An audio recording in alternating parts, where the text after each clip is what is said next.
Біз біргеміз. Осындай сын сағатта ел екендігімізді көрсетейік. Алдағы 2 айда коронавирус жұқтырғандар саны 10 есеге дейін. Бұл көрсеткіш бастапқы болжаммен салыстырғанда әлдеқайда енгізілген төтенше жағдай бұл тенденцияны 20%-ке дейін. Олардың 22-сі жазылып шықты. Коронавирус сақыры анықталды. Ал Алматыдағы науқас саны 82, Шымкентте 2 адам. Еліміздің өзге өңірлеріне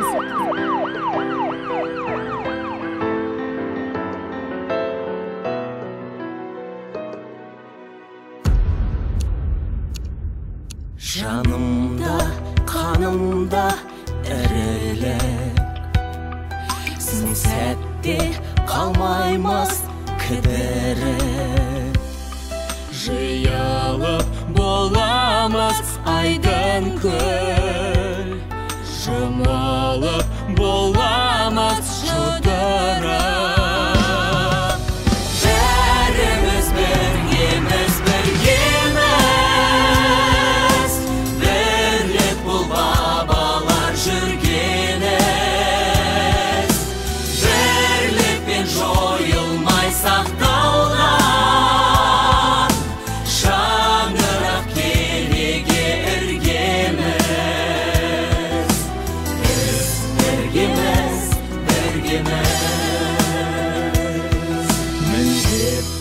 жүктелді нар жігіт, ұлыстың ұрпақтың тағдыры.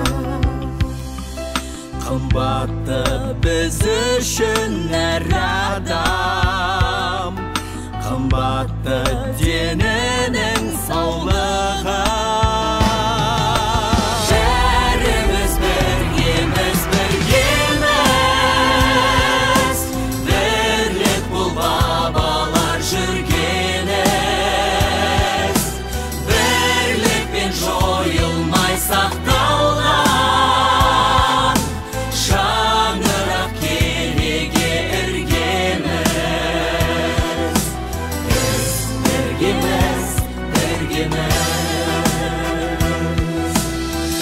Жар болсын жаратқан иеміз, келешек күндерге сенеміз.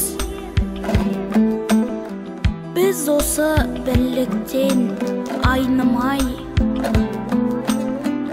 жасқанбай бәрінде жеңеміз.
Құрметті қазақстандықтар, біз коронавирус індетін жеңдік.